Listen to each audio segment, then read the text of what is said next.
Well, Clarissa is stunning. I feel like that is in a similar way, like with Pete and Pete.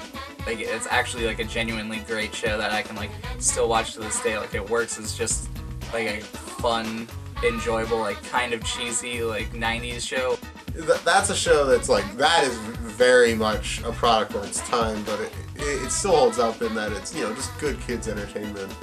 It's just like a really creative show. Like, they'll draw on the screen, or they'll have like little cutaways where she'll like talk to the camera and like explain why she hates her brother, and like a list will appear on the screen, and like, I don't know, it seems like there's always like just fun shit happening.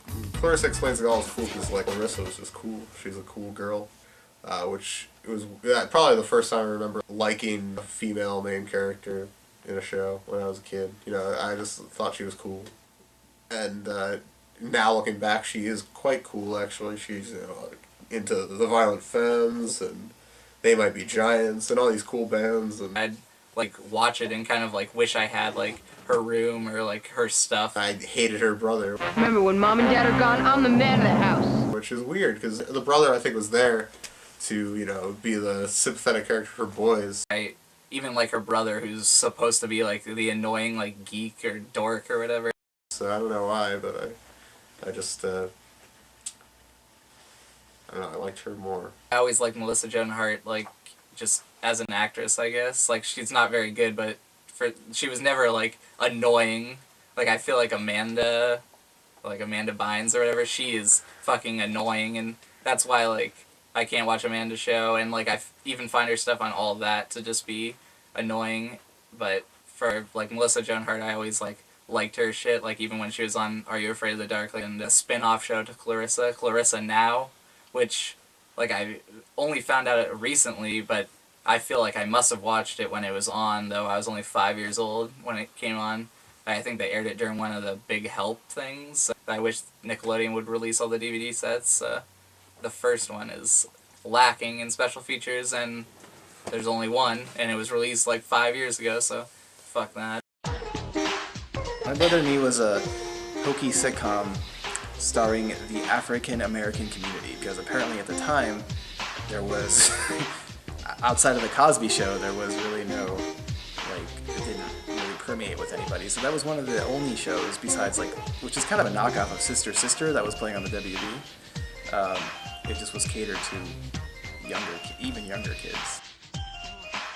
I don't remember too much about it other than it starred an older brother in high school and a younger brother who was intelligent and got into high school and then caused hell for his older brother because he wanted to be cool. Only up until recently, I felt like that show must have lasted for 60 episodes. Recently, I found out it was only 13. Why don't we air the same 10 episodes of My Brother and Me every fucking day for 5 years? Fuck you, Nickelodeon. It's not cool.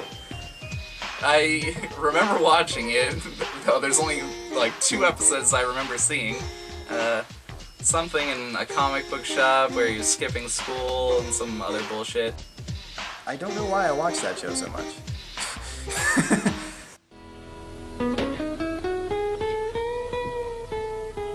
Hey, dude. Well, Hey Dude sucked dick. I didn't like it too much. Didn't care much for Hey Dude, but it always stuck out in my head because I wasn't really into the whole country western thing. That show was about nothing. All I remember is some horses, maybe, a ranch or some shit. It was fucking garbage. If I remember correctly, they aired it when I got home from school at some point, maybe, and so I was basically forced to watch it every day. Ugh, just not a good show. That was one of the misses that Nickelodeon had, though. Most of their live-action stuff is enjoyable. I didn't like it then. I highly doubt I'd like it now. Everyone seems to remember Salute Your Shorts more so than Hey Dude. You know, I just love the idea of the summer camp gone awry kind of thing where there were no real rules. It was just do whatever you want. That show made me want to, you know, go to summer camp and solve puzzles upside down, and I didn't really do either of those things in my life. Summer camp, I think I was scared away by, you know, Friday the 13th shortly thereafter.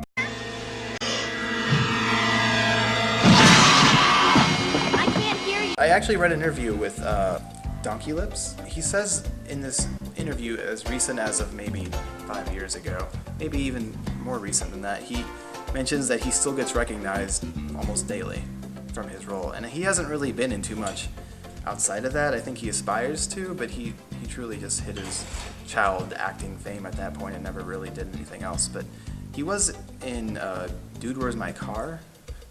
I'm not sure what else he was in besides that.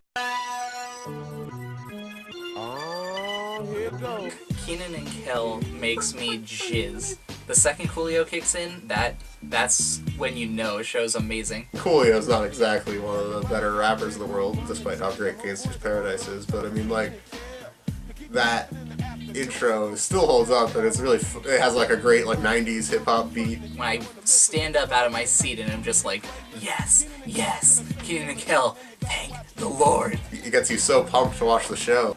It was one of my favorite shows to watch, I think just maybe because of the pure silliness of it all. See, it's not just a tuba.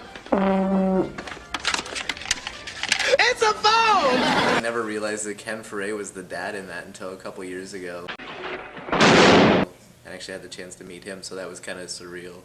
I felt it was probably one of the best representations of the African American culture on TV. I mean, they really never showed him in any negative light. I mean, the family had a dad. They were all good, working, upstanding citizens, you know. I'm not trying to sound racist here or anything, but that's how it's coming out. Always remember, who loves orange soda? Kel loves orange soda. I